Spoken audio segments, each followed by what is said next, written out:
Gusto mo bang gumaling? Minsan ay nagtungo ang ating Panginoong Hesus pababa ng Jerusalem. At sa kanyang pagbaba ay naraanan niya ang tipunan ng tubig ng Bethesda o yung The Pool of Bethesda.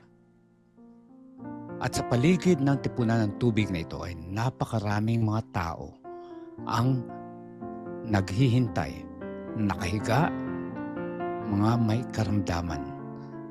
Bulag, pilay, paralitiko, at iba pa. Lahat ay umaasa na isang milagro. Ang milagrong kapag bumaba ang anghel at kalawkawin ng tubig ng tipunang ng tubig na ito, ang sinumang unang lumusong, siya ay gagaling. Naroon ang isang paralitikong lalaki na 38 taon nang hindi nakakabangon. At lumapit sa kanya ang ating Panginoon. Tinanong siya, "Gusto mo bang gumaling?" Sumagot ng lalaki, "Ginoo, walang taong gustong tumulong sa akin para ilusong ako sa tubig kapag kinakalawkaw na anghel ang tubig. At samantala ako'y papalapit sa tubig, marami ng tao ang nakalusong bago ako." Tutunghayan po natin ang pagpapagaling ng Panginoong Hesus sa kwentong ito.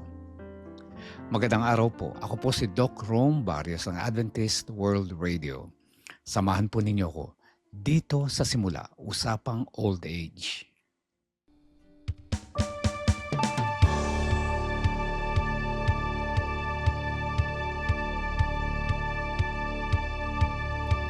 Pag-ibig na walang maliw, pagpapalang walang tigil, dating pusong may hapis, ngayon'y umawi.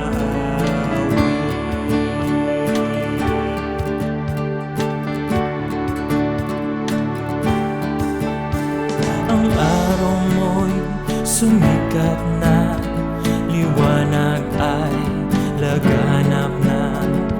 Ang habag mong biyaya, bagong tuwing umaga. Magandang araw po sa inyong lahat. Ano man pong oras sa inyo ngayon at saan man kayo naroroon, welcome po sa ating programang Simula, Usapang Senior na inyong matutunghayan tuwing araw ng Huwebes at Linggo, 10 to 11 a.m. dito lamang sa AWR 89.1 FM. Ako po ang inyong kaibigan, Senior sa Impapawid, Doc Rome Barrios. Patuloy na ninyong makakasama at patuloy na magiging kakwentuhan ninyo at patuloy tayong magkakaroon ng mga pag-aaral at mga pagbibigay ng mga payo para po sa ating mabuting kalusugan, masayang buhay at higit sa lahat kapaki-pakinabang. Ngayon po ay nais kong welcome kayong lahat. Ano man po ang inyong ginagawa, welcome po. Samahan po ninyo ako dito sa programa sa loob na isang oras at tayo'y mag-uusap na mamahalagang bagay katulad ng kwento, no, ng pagpapagaling natin Panginoong Hesus sa isang paralitiko. At nais kong i-welcome of course ang ating mga kaibigan from International Church dyan sa Evanston, Illinois, USA. Welcome po. At gayon din ang ating mga kaibigan sa Naperville Remnant Film Church sa Chicago, Illinois, USA. At nais ko rin batiin ang aking brother, Pastor Sam Barrios and Rina Barrios and family na nasa Illinois ngayon, USA. Welcome po sa program at kumusta po kayo? Of course, dito sa Pilipinas, ang ating mga kaibigan from the Philippine International Church of SDA, dito po sa campus ng Adventist University of the Philippines, ang Senior Citizens Association. Welcome po sa mga ka-senior at sana ay patuloy kayong umawit at patuloy tayong maglingkod at patuloy tayong maging pagpapala no, sa ating mga kaibigan, sa ating mga kababayan. Welcome po.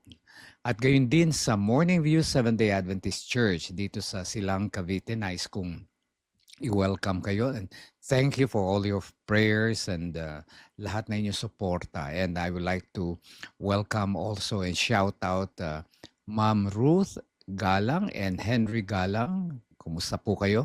And sana po ay nasa mabuti kayong kalagayan ngayon. At of course, nandiyan din ating mga kaibigan. Of course, lahat po ng ating kapatiran dyan. Salamat po sa inyong support. Nandiyan si Ma'am Juliet Alcaraz and Habi. Okay, welcome po. At lahat-lahat po sa inyo. Dito rin po sa Morning View Subdivision, narito yung Cherobics team na ating laging binabati. Sana po ay patuloy kayong magsumigla no physically at higit sa lahat sa inyong spiritual na mga activities. Okay, so welcome po. And of course I would like to greet Pastor Polly Panganiban and Ma'am Dory Panganiban. Si Pastor po ay nasa pagamutan po ngayon, so we're continuously praying for your soon recovery. Get well soon, Pastor Polly. And of course, nais ko ring batiin ang ating mga kaibigan sa ito yung ating mga suki no from Antipolo at yan ay diyan sa Kabading SDA Church. Ayan, kumusta po? Sister Corazon Hernan and the rest of the members. And of course, our senior citizen dito yan din sa Barangay Inarawan, Antipolo City. Welcome po ngayon. Sana po ay gusto ko sana marinig yung mga mensahe pero parang hindi pa kami nakakatanggap ng mensahe. Pwede po kayong mag-request ng may mga katanungan or any request. Welcome po sapagkat meron po tayo mga numero na pwede nyong tawagan po. Okay, 0917-174-2777. Again, 0917-174-2777. Gayon din ang sa 0968-8536-607. 0968-8536-607. So, hintayin po namin ang inyong mga message, okay? At gayon din, nais kong banggitin, okay? Greetings, no? Marami tayong gusto batiin ngayon. Sana po ay patuloy tayong masigla ngayon. Huwag ko kayo mag-alala. Mayaman po ang biyaya ng Panginoon. Bago po yan everyday. Okay, greetings to Luz Pusing. Kumusta po? Gayon din kay Lucy Kiabang. Thank you po, Ma'am Lucy, sa inyong mga mensahe. Thank you. Ging Gloria Martiliano, Mary Grace Acosta Olpindo, kasama si Erlinda Basilisco, Gracia Dei, Ayin Asek, Helen Aguilar, Crescencia Ordonez Pascua. Welcome po. At gayon din kay, of course, Zenny Moser of Ohio, USA, Beth Villapuerte, Balayan, Batangas, and of course from Tangalan, Aklan, Darlene Ojerio. Welcome po sa program. And of course we have Leobi Cabañez, Rebecca Ibora, Leti Sampang.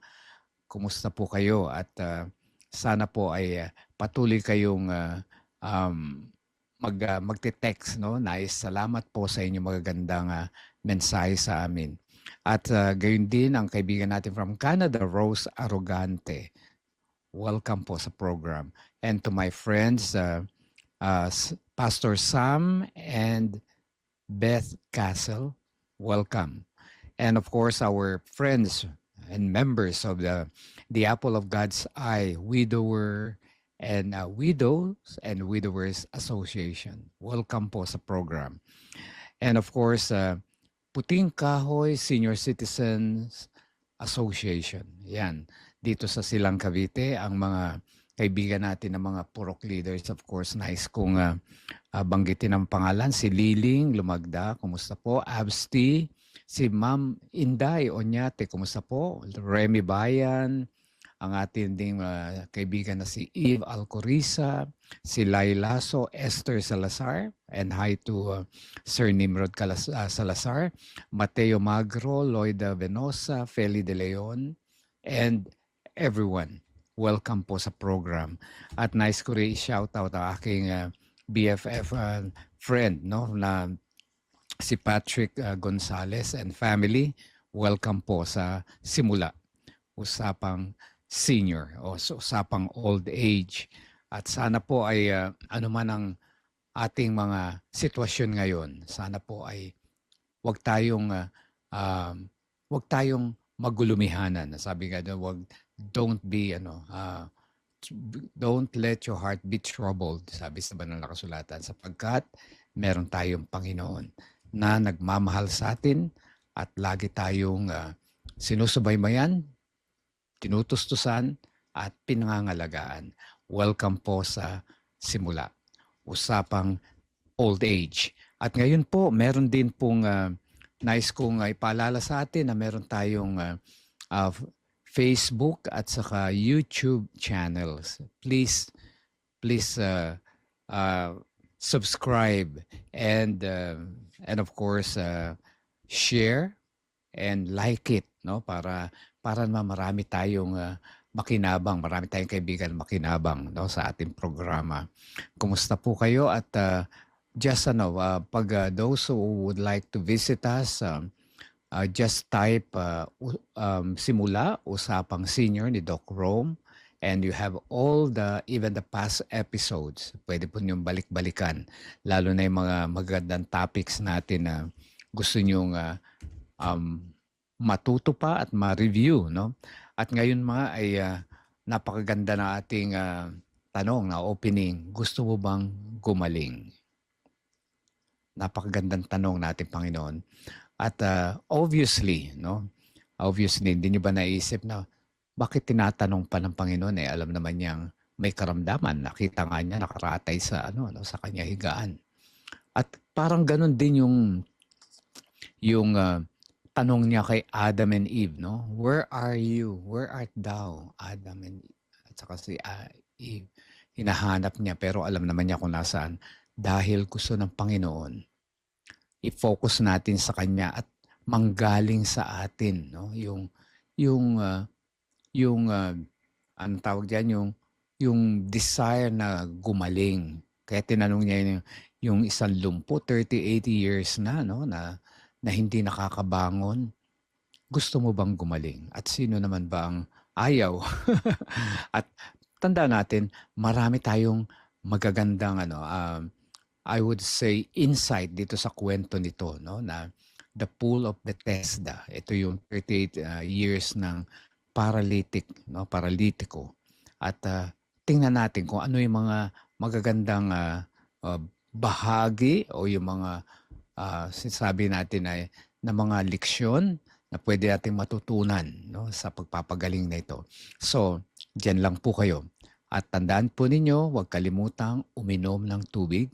Okay? Kailangan nyo ma-hydrate, no, para po sa ating mabuting blood circulation. Okay? So, uminom po tayo. Huwag po kayong aalis. Magbabalik po ang Simula, Usapang Old Age.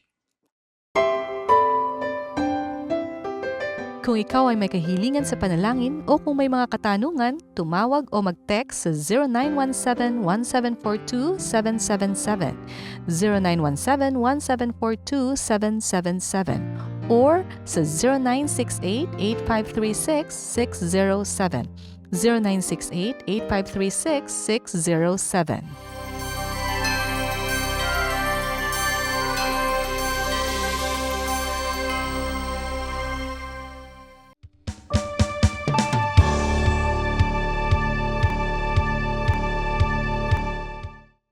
Patuloy po kayong sumusubaybay sa programang Simula, Usapang Senior, tuwing Huwebes at Linggo, 10 to 11 a.m. dito sa AWR 89.1 FM. Ako po ang inyong kaibigan, senior sa Himpapawid, okay, Doc Rome Barrios. At ating pag-uusapan ang tungkol sa the healing of Jesus Christ towards the paralytic. Okay. At ito ay nangyari nga sa Pool of Bethesda. At nung dumaan na ating Panginoon, siguro lagi niya nadadaanan at natawag na ng pansin sa kanya itong taong ito na birmo 38 years nang nakaratay sa kanyang higaan. At naghahantay kasama ng mga madami pang may karamdaman doon sa paligid ng tipunan ng tubig ng Bethesda. At naghahantay ng miracle. Ano yung miracle? Yung inaantay nila bababa ang anghel sa tubig at gagalaw ang tubig, kakalawkawin na gano'n yung tubig. At kung sino raw ang una makalusong, no? Habang kinakalawkaw daw ng anghel ang tubig, siya ay gagaling. Marahil ay ito ay merong may impact sa kanila kasi talaga baka naman nakaranas sila ng milagro talaga nung time na yon. Kaya naging kahit sa ating kapanahunan ngayon ay talagang antay pa rin tayo ng mga milagro. At alam natin na miracles happen, no? Lalo sa ating kahit sa ating kapanahunan, ang ating Panginoon ay patuloy na binibiyayaan tayo ng kagalingan. At dito nga siguro marami na silang nabalita na gumagaling, no? At dahilan sa kanilang pananampalataya na sila ay gagaling, maraming gumagaling po. At naalala ko yung miracle ng tubig, di ba? Before, meron ako narinig, yung bata pa ako, nag-aaral pa ako, yung miracle water na yan na anong tawag doon ay toning, no? Na ibig sabihin pagka dinadasalan ng tubig ay kakaroon daw ng espiritu ng pagpapagaling, kaya pagka nainom mo talagang gagaling ka. So gano'n ang kanilang paniniwala, gano'n ang kanilang pagkakaunawa. At ito nga, napansin natin, Panginoon, itong paralitikong lalaki na ito. At katangi-tangi talagang nilapitan niya. Gusto mo bang gumaling? At nung tinanong na yon, sa tanong na yon, sabi sa kanya, Ginoo, kasi hindi niya kilala si Jesus Christ, hindi niya kilala. Basta sinabi niya, Ginoo, kasi lagi akong nahuhuli dahil papunta pa lang ako at walang tumulong sa akin na lumusong doon. Biro mo, bago pa ako makalapit sa tubig, marami na nakalusong. Kaya hindi ako pinapalad na gumaling, sabi gano'n. At pagkatapos noon, sinabi ng Panginoon sa kanya, bumangon ka, buhatin mo yung higaan at lumakad ka. At ginawa nga ng lalaki, talagang gumaling kagad siya, bumangon, hinawakan, binitbit ang kanyang hinihigaan at naglakad. No? At umalis, okay? At naikwento niya, sabi nung marami nakapansin na mga Hudyo yata yon or mga Pariseyo rin na nakabanto niya, may nagpagaling sa akin. Sinabi niya, tumayo ako at buhatin ko at ako'y lumakad. Ako'y gumaling. Sino ba yun? Ang sabi ng mga tao, sabi ng mga kaaway o yung mga against sa ating Panginoon Jesus. Sino kaya yon? Sa araw na ng Sabat, nagpapagaling, at saka ikaw, bakit araw ng Sabat, bit-bit mo pa yung iyong higaan? At yun po ang naging sitwasyon, no, ng pangyayaring yun. Ngayon, unahin natin, ano ang matututunan natin dito sa pagpapagaling na ating Panginoon? Una, ang mga tao, gaya ng mga nakapaikot doon sa tipunan ng tubig ng Bethesda, lahat sila ay nag-ahantay at umaasa ng milagro ng kagalingan. Tama po ba? At napansin natin na kumagkaminsan yung kanilang paniniwala, no, na gagaling sila pag nauna silang lumusong sa tubig, ay nagkakaroon ng magandang epekto. Nagkakaroon ng magandang epekto. Marahil gumagaling sila dahil naniniwala sila na sila ay gagaling. At ang pangalawa, yung sinabi ng lalaki, no, na wala ho kasing tumulong sa akin na magbuhat para lumusong. Ibig sabihin, umaasa siya, no? Natutulungan siya ng kapwa. Ang nangyayari siyempre, prioridad din ng mga ibang tao roon na tulungan ang kanilang sarili at higit sa lahat yung mga siguro yung mga kamag-anak nila o unahin nila bago siya. Kaya ganito po ang ating kalagayan kung magkamisan. Pag tayo may karamdaman, okay, tandaan po natin, pag tayo may karamdaman, laging ganun ang ating nagiging takbo ng ating kaisipan na of course, nananalig tayo sa Panginoon at pagagalingin tayo, lagi tayong nananalig. Tama po yun. At lagi tayong umaasa na tayo ay tutulungan ng ating Panginoon. At higit sa lahat, umaasa din tayo sa ating kapwa.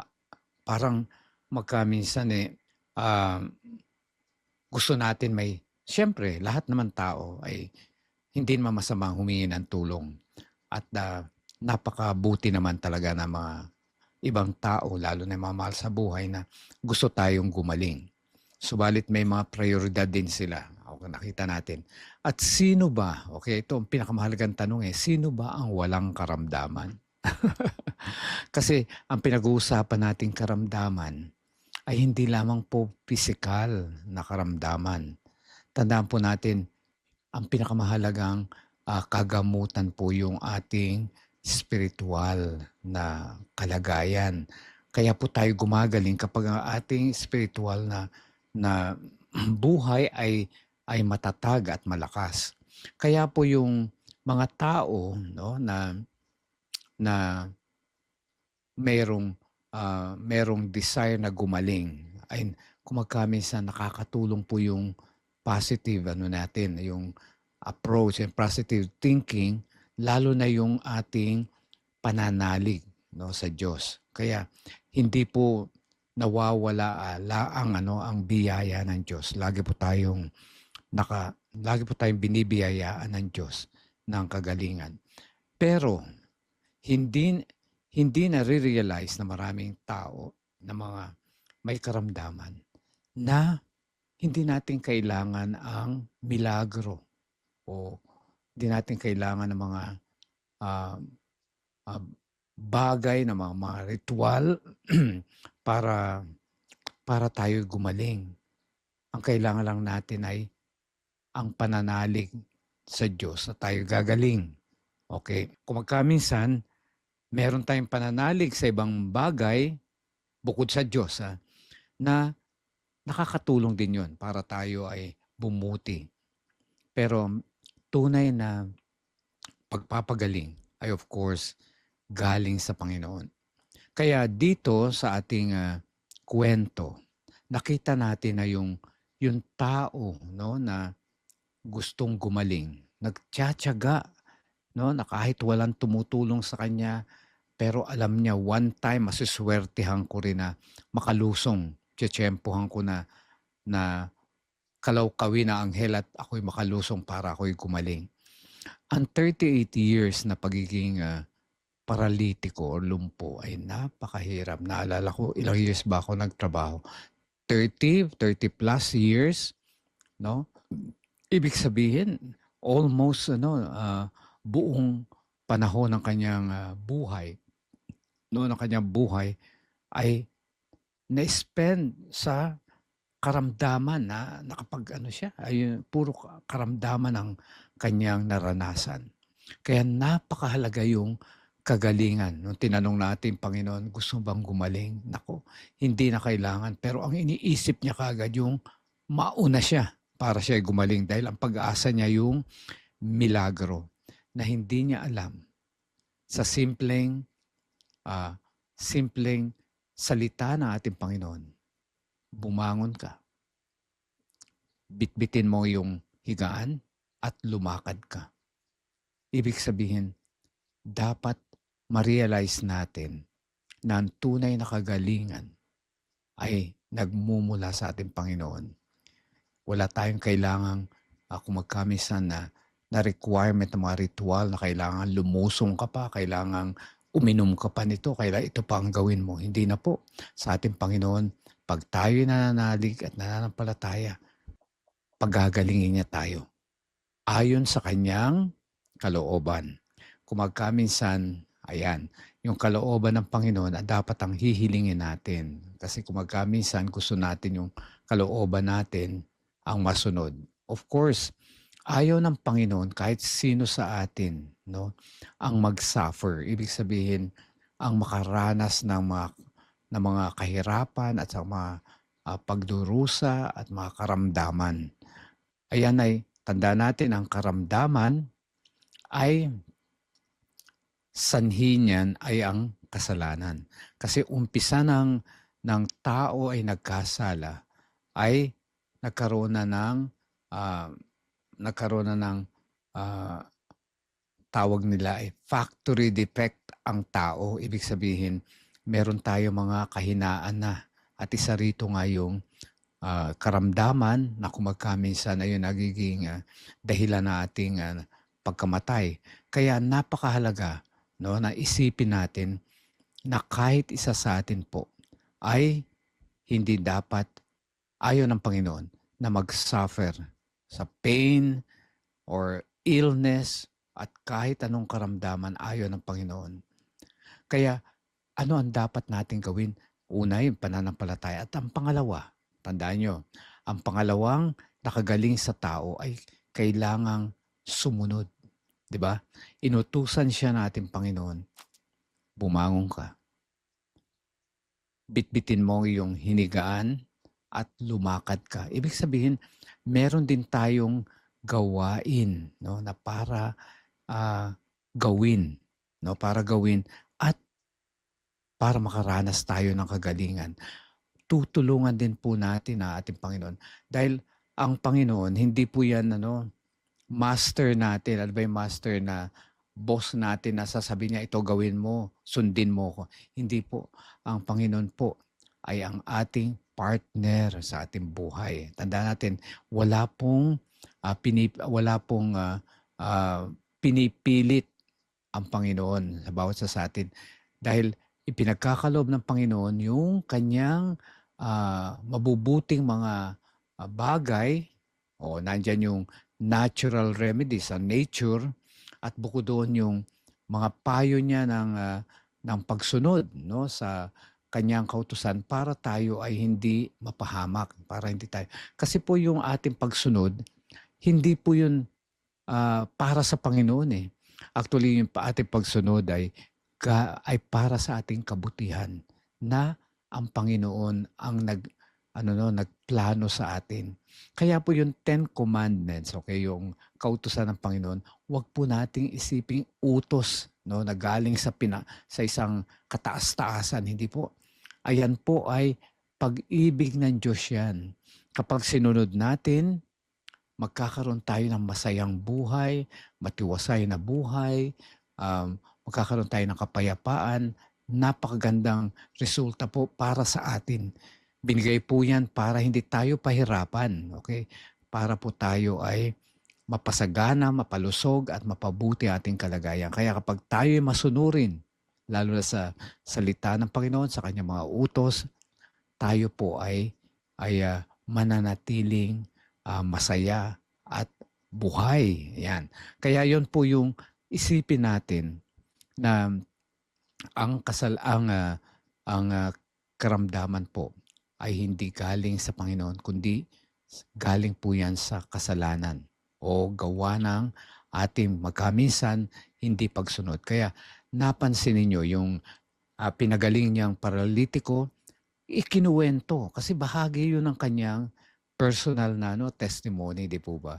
Na kapag tayo ay nakaranas ng pagpapala o tagpo tayo na magandang karanasan, hindi po tayo tatahimik.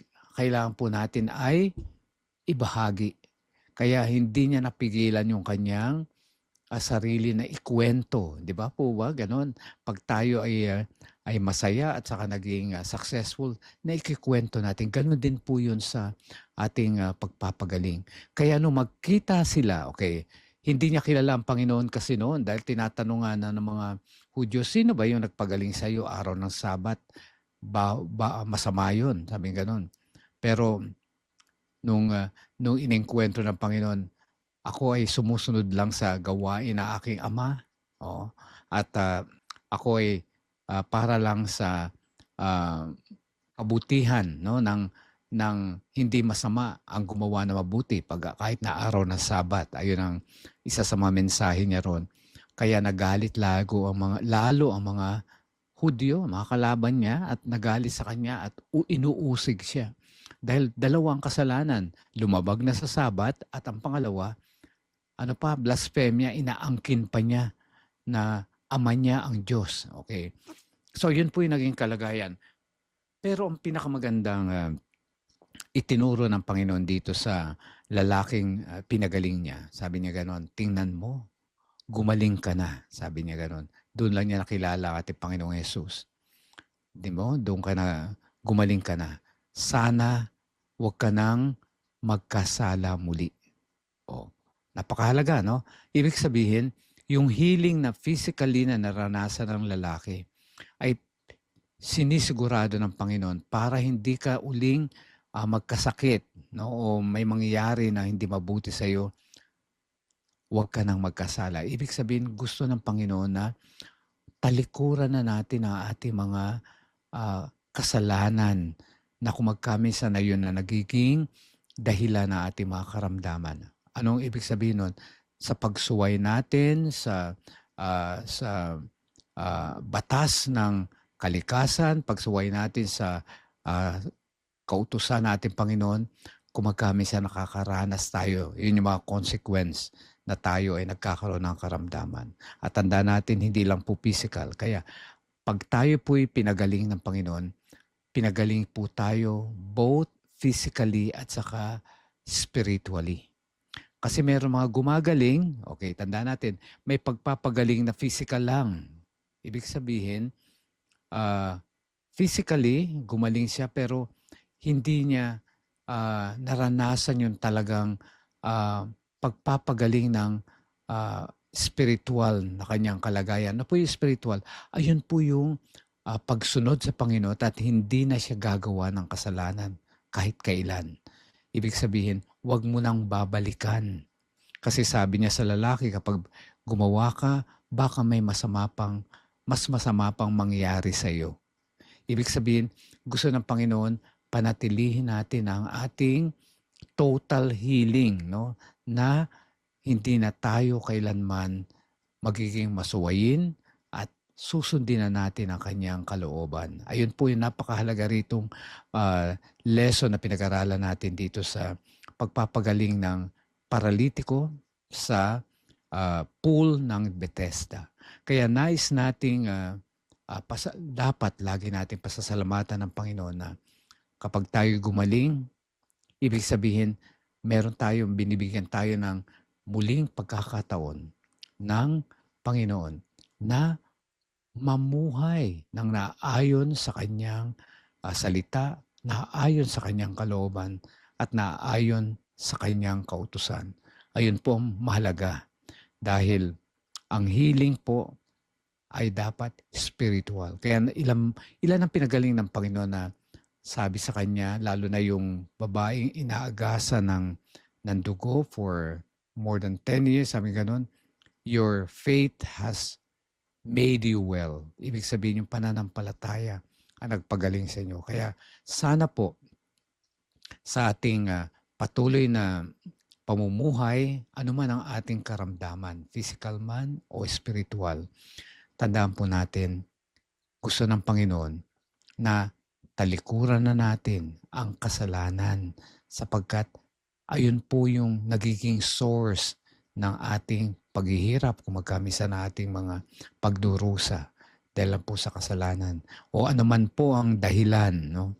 tandaan natin, isa, isalalay po natin ang lahat sa ating Panginoon sapagkat siya po ang pinakadakilang manggagamot at wala pong ibang pagpapagaling na katulad ng kanyang pagpapagaling.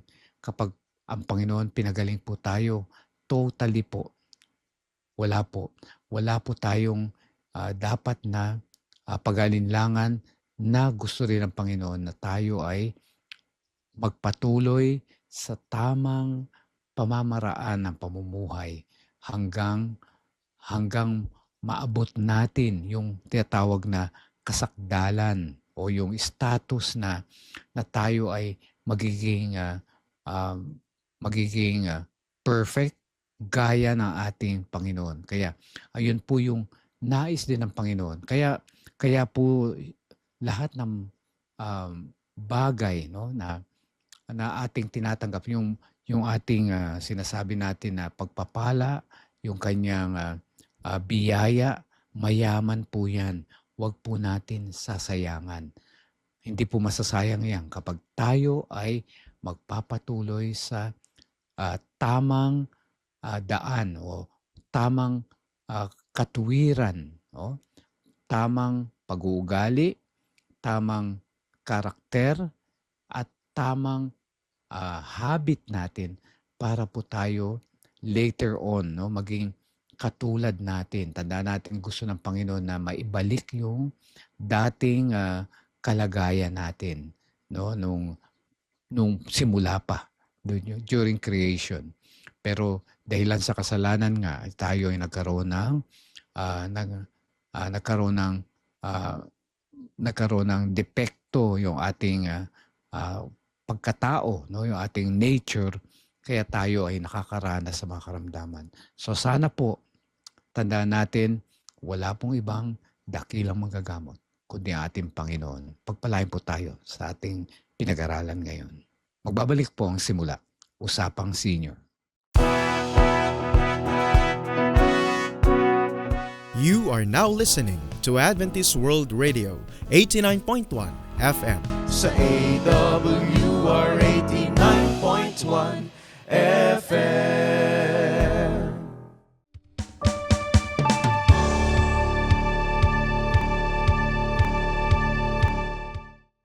Welcome back to Simula, Usapang Senior, every Thursday and Sunday, 10 to 11 a.m. right here, AWR 89.1 FM. I'm Doc Rome Barrios, and welcome to our segment, Senior Wellness. Gusto niyo po bang gumaling? I'm referring to hypertension. Okay. Alam po ba ninyo yung high blood or hypertension? Ayan po yung pinaka-common na karamdaman, lalo na sa mga nagkakaroon ng edad, no? At dito nga, sapagkat ito ang pinaka-basic na mga karamdaman. Ito yung karamdaman na nararanasan ng mga tao na humababa ang metabolism. Ayan po yung total na functioning na ating pangangatawan at pangangailangan. Yung metabolism po na yung normal na gawain ng ating katawan na nagbabago pag tayo ay nagkakaedad. Ayun po yung metabolic syndrome. Kung minsan, hindi na natin nararamdaman na may high blood tayo kasi mabagal na yung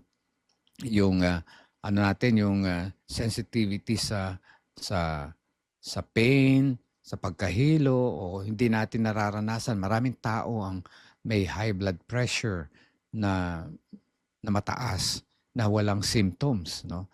At ayun nga, nais nating gumaling. O kung hindi man tayo gumaling, nais nating maiwasan. Ayun ang dapat na lang, preventive. Kasi preventive naman talaga ang ating programa. At kung meron man, tingnan natin paano natin mapaglalabanan ang hypertension. Ayan po.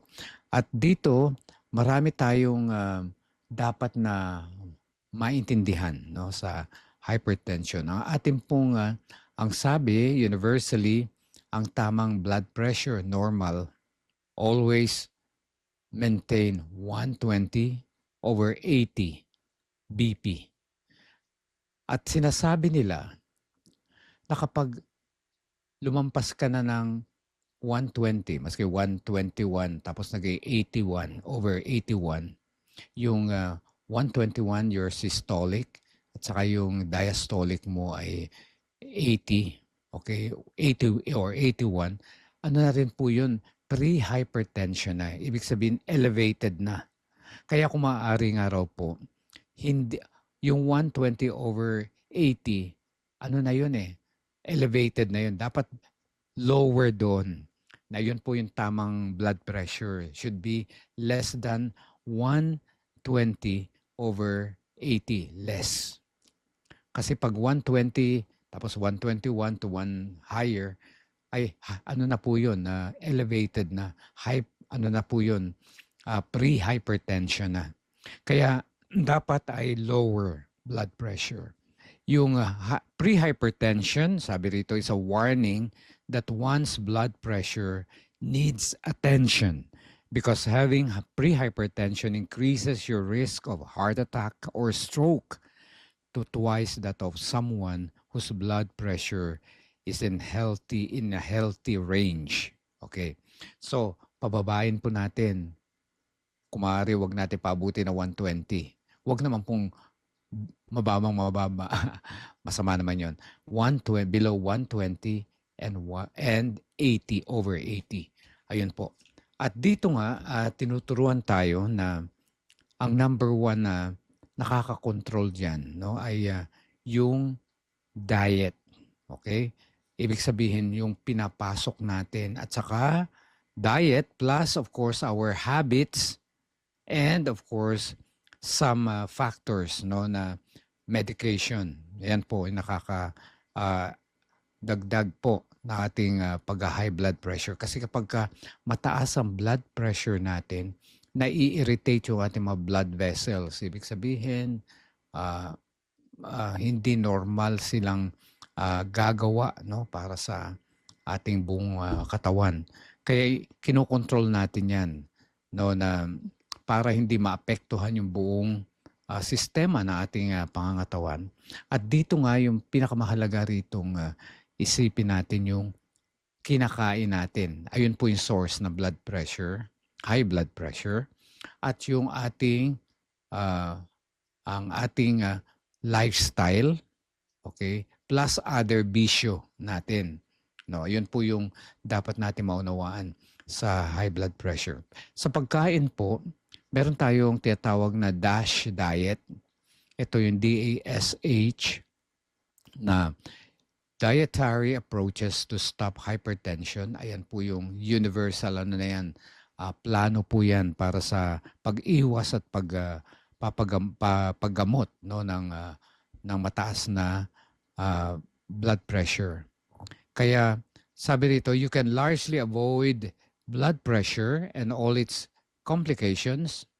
Ano yung mga complications? Damage to the heart, eyes, kidneys, and brain by eating a vegetarian diet, including unprocessed foods and keeping sodium, ayun po yung sodium, salt, asin, low, less than 1,500 msg per day.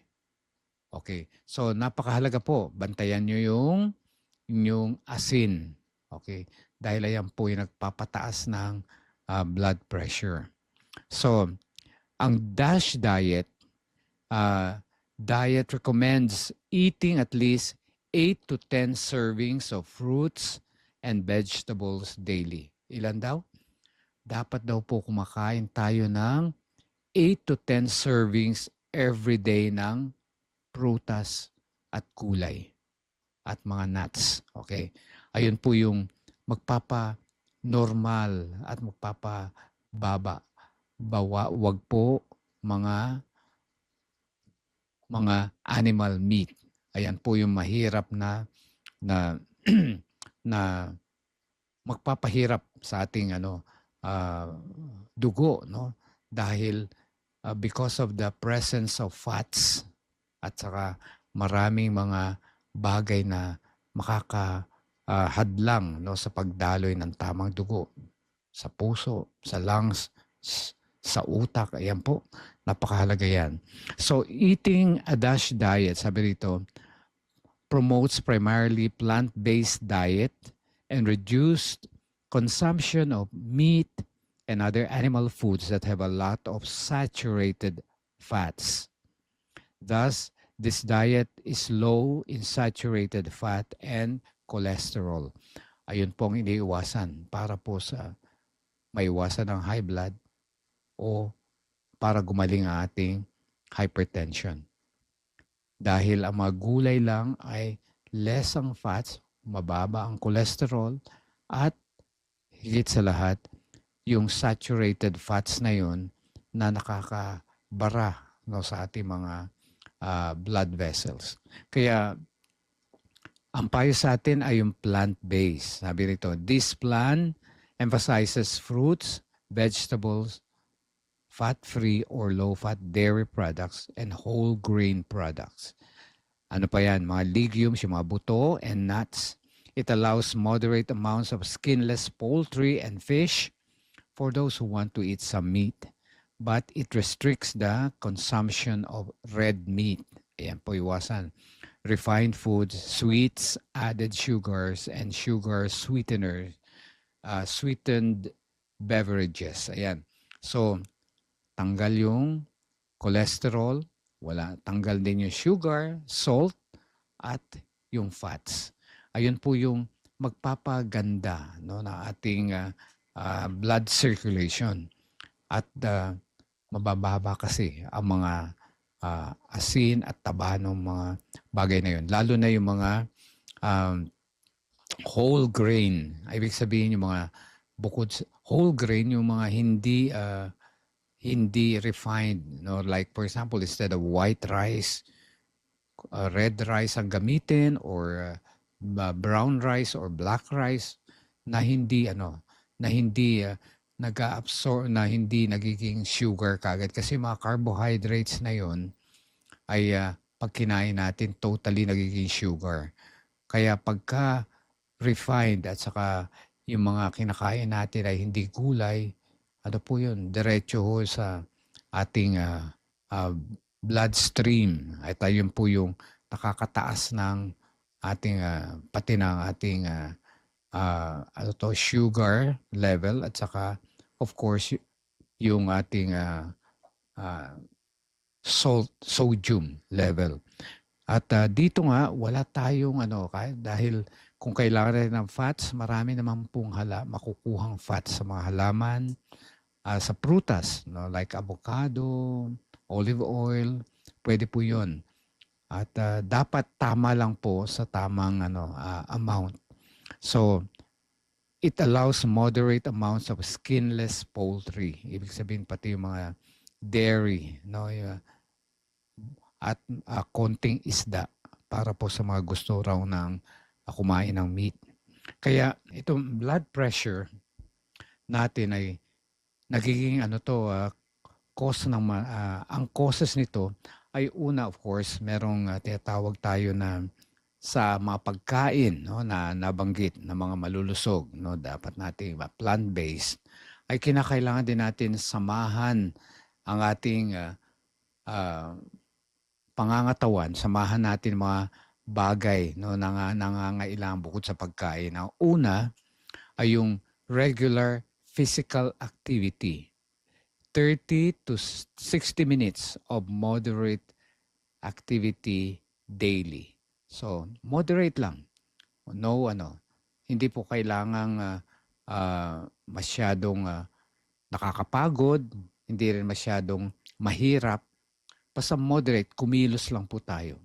Ayun pong mahalaga, no? At of course, we know things like walking, jogging, swimming, at yung mga physical activities. Bukod dun sa ibang activities natin sa loob ng tahanan.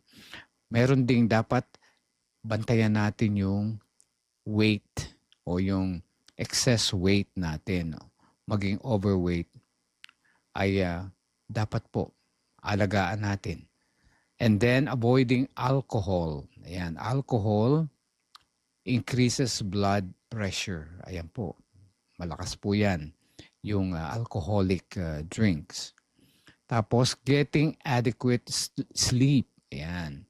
Okay, at least 7 at 8 sleep hours nightly. Okay? Living a balanced life, which means including time for relaxation to encounter the stress of living. Ayan din po. Kasi yung mga middle age, no, lalo na yung mga nagtatrabaho bago mag-retire, naku, talaga pong napakalakas ng stress, no, ng nagagawa ng stress para tayo ay magkaroon ng high blood. Kasi yan po ay talagang major isa sa mga major na causes ng pagkakaroon ng hypertension. Yung stress, kinakailangan balance daw. Matuto tayong mag-relax, matuto tayong tumawa, humalakhak, at of course, our palakasin natin ating social life at saka yung connection natin sa isa. And then, of course, kailangan natin vitamin D supplements. Kasi yung supplements medyo mahirap kunin daw sa mga pagkain, no, ng gulay. Saka kailangan natin kumakamisa ng vitamin D supplements. Of course, from sunlight, and then the rest, pwede tayo mag-supplement. And ang isa pa, mahalaga, paalala, no smoking. Don't smoke. Ang sabi rito, hindi lang lessen. Actually, yung alcoholic, sinasabi lessen your alcoholic intake. Ang sabi sa refrain from smoking. Ayan po yung number 1. Isa rin sa mga kalaban ng hypertension.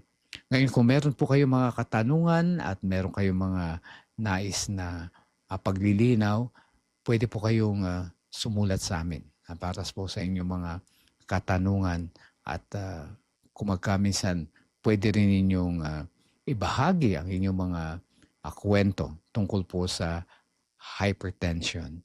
So sana po ngayon ay maunawaan natin, pinakamahalaga po, let's prevent it. At kung meron na po kayo, pwede rin po dahil ang pagkain po, lalo na tatawag na DASH diet, yung dietary approaches to stop hypertension, napakalaki po, about more than 50% ng mga karamdaman po sa hypertension ay nagagamot ng DASH diet at iba pang karamdaman, hindi lang po hypertension.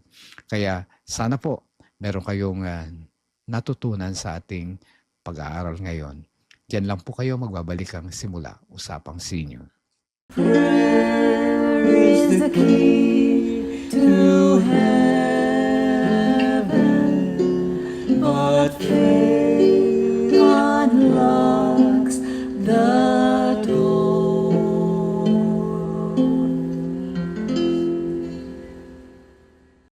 Purihin po ang Panginoon sa pagkakataon na tayo dumako na sa ating prayer time.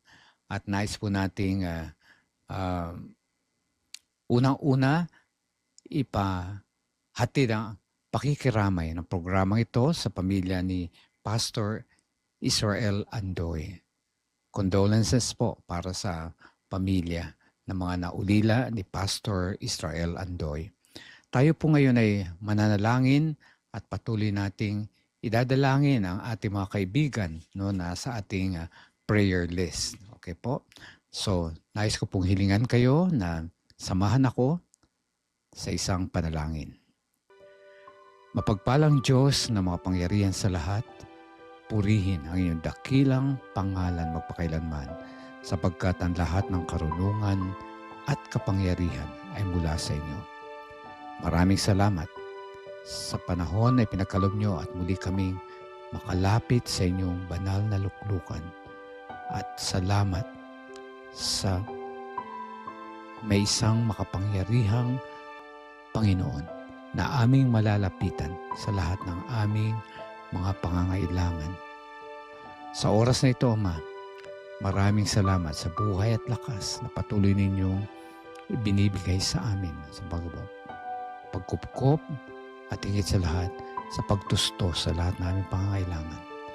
Kami ay nananampalataya na patuloy nyo kami bibiyayaan at kami na nangahawak sa inyong pangako na hindi nyo kami iiwanan magpakailanman.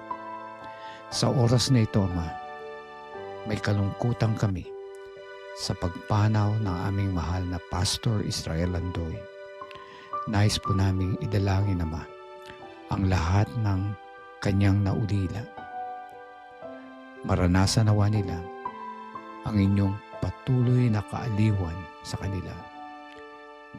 Bigyan sila ng patuloy na pag-asa na ang pagpanaw ni Pastor Andoy ay pansamantala lamang.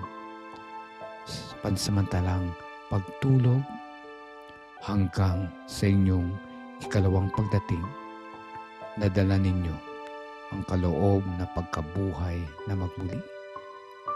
Patuloy nawan nilang maranasan ang inyong kaginhawaan at mayamang kapayapaan sa tuwi-tuwinan. Nais din po namin idalangin, Ama, ang aming mahal na si Pastor Polly Panganiban. Loobin po ninyo siya makaranas ng kagalingan at patuloy pa niyang maranasan ang inyong biyaya ng buhay at mangyari nawa ang inyong kalooban. Bigyan siya at ang kanyang pamilya ng kapayapaan ng pag-iisip at madama ang inyong pagkalinga. Subalit, Ama, mangyari nawa ang inyong kalooban. Tulungan din ang aming mahal na mga kaibigan na patuloy na humihiling ng pagpapagaling na total. Si Maricar Bartolome, si Samantha at Jordan Ocasla, si Lucy de Guzman. Nais namin dalangin din si Waylene Lorenzo at Gemma Modina. Tulungan ng bawat isa sa kanila na patuloy nilang maranasan ang inyong pagpapala, pagpapagaling at patuloy na biyaya na kailanman ay hindi nakukulang at kailanman ay sapat sa aming pangangailangan. Umaasa kami, Ama, na ikaw lamang ang dakilang manggagamot at kayo nakakaalam dahil kayo lumikha sa bawat isa sa amin, kayo nakakaalam kung paano kami mapapabuti at may papanumbalik sa magandang kalagayan. Tulungan din ang aming kaibigan si Patrick Gonzales. Nais namin idalangin ang aming kaibigan na patuloy nawang gabayan ang kanyang tahanan, ang kanyang pamilya at lahat ng kanyang gawain at panukala na patuloy na makapaglingkod sa inyo. Tulungan din ang aming kapatid na si Ver Arrogante na dalangin namin na patuloy siyang patnubayan sa kanyang buhay at higit sa lahat sa patuloy niyang struggle sa kanyang spiritual na kalagayan. Ama, wala kami ibang pag-asa at wala kami ibang hantungan kundi kayo lamang. Kaya tulungan ang aming mga kapatid na patuloy na nakakaranas ng mga pagsubok. Tulungan din ang Bayoyong Basista SDA Church sa Pangasinan. Inihiling namin, Ama, patnubayan ng iglesyang ito na patuloy na lumago at lumakas sa pananampalataya at maging pagpapala sa marami pang mga tao na handang tumanggap sa inyo at tanggapin ang inyong inaalok na buhay na walang hanggan. Marami pa kami, Amang, nais hilingin. Marami pa kami panukala sa aming mga buhay. Narito ang bawat isa sa amin, Ama. Tanggapin po ninyo. Ano man po ang aming mga kalagayan ngayon, kung kami ay nakakaranas ng mga karamdaman, pagsubok, at mga suliranin, nais naming ilatag ang lahat sa inyong harapan, Ama, sapagkat ikaw ang nakakaalam na mabuti para sa amin. Tanggapin ang aming mga sarili at ang aming pananampalataya na wala kaming ibang takbuhan, wala kami ibang hantungan, wala kami ibang pag-asa, kundi ikaw lamang. Tulungan din ang aming mga mahal sa buhay, ang aming mga pamilya, at tulungan din ang aming mga plano na nais naming maging kasama at maging ayon at naaayon sa inyong panukala sa bawat isa sa amin. Tulungan ang aming programa simula at ikaw ang siyang patuloy na maihayag at huwag ang aming mga kahinaan at makita pa nila ang inyong kalwalhatian, lalo tigit ang inyong patuloy at personal na pakikisama sa bawat sa amin at kami ay patuloy na nagkakaroon ng karunungan at kaalaman na magpapabuti, magpapasigla, magpapalusog at higit sa lahat, magpapatuloy na maging kapakipakinabang ang aming mga buhay hanggang sa inyo'y kalawang pagparito. Tulungan kami na patuloy kaming maging tapat sa inyo at ikaw lamang ang aming titingnan sapagkat ikaw lamang ang aming kaligtasan. Ang lahat ay ito hinihiling namin sa matamis na pangalan ni Jesus. Amen.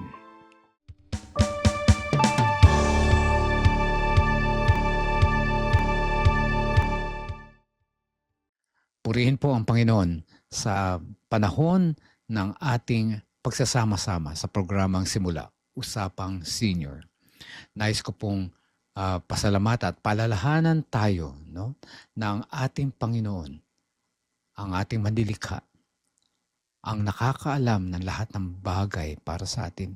Kaya tanging ang Panginoon lamang ang maaaring mapanumbalik ng ating kasiglahan, ng ating mabuting pakiramdam at mabuting buhay. At ang tanging Panginoon lamang ang ating tanging ehemplo ng isang mabuti at makatuwiran at banal na pamumuhay. Nais ko pong pasalamatan mga tao sa likod ng programang ito, si Pastor Nerio Carranza. Maraming salamat po, ang aming AWR Station Manager dito sa Manila. At gayon din salamat Andy Joaquin, Jonah Bayogs, thank you, Reza Nabor, Wilmer Estrito, Irina Sidaw, at higit sa lahat kayo po na aking nakasama sa araw na ito. Huwag po ninyong kalilimutan tuwing Huwebes at Linggo, 10 to 11 a.m. dito lamang sa AWR 89.1 FM. Ako po ang inyong kaibigan, si Doc Rome Barrios, na nagsasabing, ang biyaya at awa ng Diyos ay bago tuwing umaga. Lahat po tayo ay may pag-asa. Lahat po tayo ay may bagong simula. Magandang araw po sa inyo lahat. Hanggang sa muli, God bless. Ikaw ang simula, ikaw ang pag-asa, buhay na walang hanggan, sa'yo lamang.